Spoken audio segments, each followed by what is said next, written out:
Allah itu sudah setting alam semesta bahwa dunia ini dikuasai oleh kezaliman. Kezaliman siapa? Kezaliman yang disebabkan oleh Al-Masih Dajjal. Ini, jadi Dajjal itu sudah bawa fitnah. Fitnahnya itu mirip kayak iklan, mohon maaf. Iklan-iklan sekarang itu barangnya belum ada Pak, tapi iklannya sudah ada, benar nggak? Coba tanya sama teman-teman kita itu. Ini cara model fitnatul Dajjal itu. Barang belum ada nih, iklan duluan. Disetting lah nanti supaya ini sudah banyak yang minta. Akhirnya misalnya disebar orang-orang ke warung-warung untuk ada yang nanya tentang barang ini. Padahal barangnya belum ada. Pak, ada barang ini nggak? Padahal belum ada. Karena sudah banyak permintaan, yang jualan-jualan ini kemudian nanya kepada distributor, ada nggak barang A? Tuh, baru kemudian mereka buat karena sudah diorder. Mirip-mirip begitu modelnya. Beda dengan transaksi dalam Islam. Barangnya ada dulu baru dijual, kan begitu seharusnya. Baik. Jadi ketika Nabi SAW mengatakan, kalaupun seandainya masih ada satu hari terjadi kekacauan di bumi, pasti Allah akan bangkitkan seorang imam namanya Al-Mahdi. Lalu di hadis Imam Tirmizi ini dikatakan, rajulan min ummati atau min ahli baiti. Dia adalah sosok dari umatku atau lebih tepatnya keturunanku. Nah, ini yang paling menarik Pak. Jadi keturunan Nabi itulah potensi terbesar munculnya Imam Al-Mahdi. Kita cek, ternyata ada ulama yang menolak kemunculan Al-Mahdi. Siapa imamnya? Namanya Imam Ibnu Khaldun. Punya kitab Al-Muqaddimah, ya, dalam ilmu sejarah dan pengantar ilmu-ilmu. Dia menolak ada sosok Al-Mahdi dan turunnya Isa. Tapi pas kita cek, penelitiannya lemah. Siapa lagi? Dulu ada ulama Al-Azhar namanya Shaltut. Itu menolak juga karena mengikuti Ibnu Khaldun. Jadi kalau ada tamatan Al-Azhar menolak sosok Al-Mahdi dan turunnya Isa, berarti dia terpengaruh oleh Ibnu Khaldun. Padahal Ibnu Khaldun dalam bab ini tidak punya otoritas. Yang punya otoritas adalah ahli hadis dan ahli akidah. Beliau lebih kepada ahli sejarah. Oke. Apa kata Nabi? Dia min ahli baiti, dia keturunanku. Maka saya sering bertanya kepada teman-teman kita jamaah, Bapak pernah berpikir nggak, ahli bait atau habaib paling banyak sekarang di mana? Ya, di mana? Di Yaman. Yaman negaranya kecil. Cuma di daerah Tarim itu memang banyak ya, Hadramaut, tempat Al-Habib Umar bin Hafiz. Mekah enggak ya. Teman saya ada yang namanya Alwi, orang Yaman keturunan tapi lahirnya sudah di Palu. Tahu Palu Pak ya? Sulawesi. Nama teman saya ini Alwi. Mereka benci sama nama Alwi. Alwi itu dianggap menyamai nama Allah. Kebetulan dulu di Mekah ada Sayyid Muhammad Alwi Al-Maliki.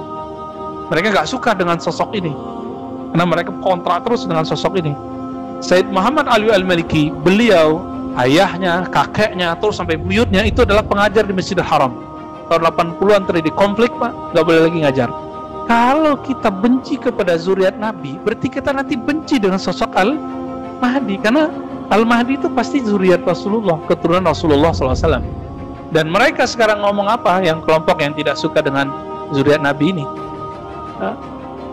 sekarang tidak ada lagi keturunan Nabi yang benar, nggak ada keturunan Nabi. Orang menolak keturunan Nabi berarti dia menolak hadis Imam Al-Mahdi. Bahaya nggak?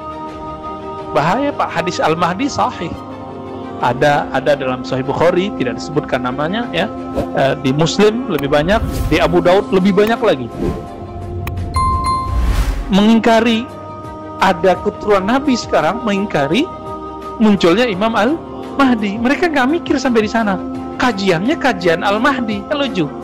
Jadi ada banyak ustadz sekarang kajiannya akhir zaman tapi nggak hormat sama habaib. Kualat pada nanti dia, ya. Ketika nanti Dajjal keluar, dia kira itu Al-Mahdi. Ketika Mahdi muncul, dia kira itu Dajjal. Nanti begitu. Nah, maka Nabi mengatakannya dalam beberapa riwayat, ini dari Imam Abu Nuaim, Al-Mahdi minna ahlul bait. Al-Mahdi itu keturunan kami. Di riwayat lain, min waladi Fatimah, dari keturunan Fatimah. Itu udah pasti. Lalu kalau kita sudah sadar bahwa Ahlul Bait nanti di antara mereka ada imam yang disebut Imam Al-Mahdi, tinggal dihitung, Pak, di negara mana sekarang yang terbanyak imam Ahlul Baitnya, keturunan Rasulullahnya sallallahu alaihi wasallam. Bapak tinggal cek lembaga guyubnya orang Ahlul Bait, disebut Rabithah Alawiyah, Al-Ashraf, ya. Itu mereka baik Hasani ataupun Husaini yang paling maju Indonesia. Pimpinannya lahir di Kuitang, ya, Habib Zain bin Smith. Tinggal sekarang di Madinah. Sahabatnya Al-Habib Umar bin Hafiz.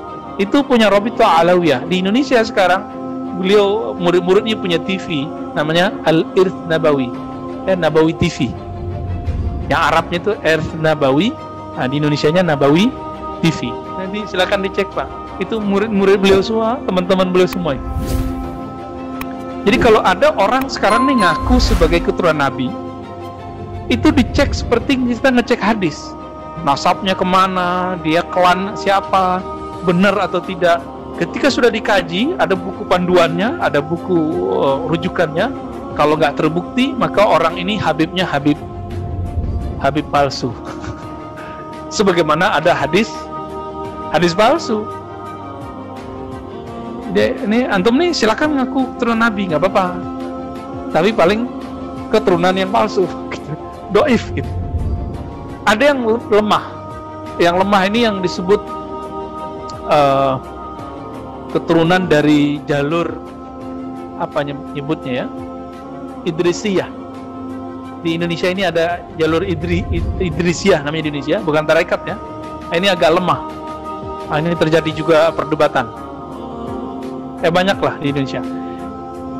Kalau kita lihat Bapak Saudara makan Allah, mulai dari ujung Aceh, Medan ya, kemudian pesisir Riau, Jambi, kepulauan di Riau, di Malaysia, di Singapura, Palembang, sampai ke Betawi, sampai ke ujung Banyuwangi, ya, itu semua pesisir pantai, sampai ke Lombok sana, sampai ke Ambon, Pak.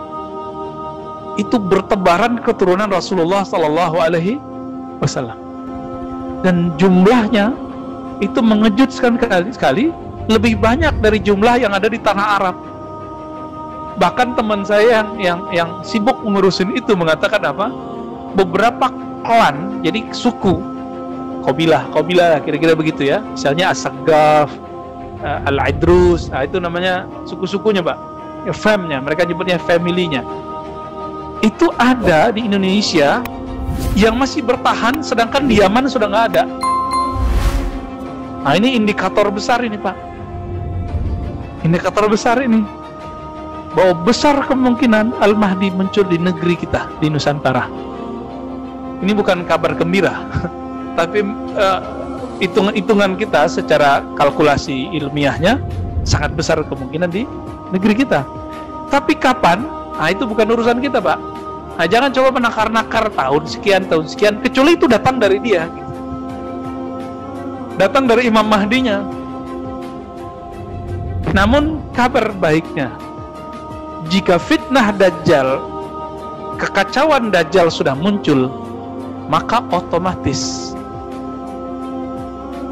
si Al-Mahdinya juga sudah muncul. Tapi baru tanda-tandanya, Pak.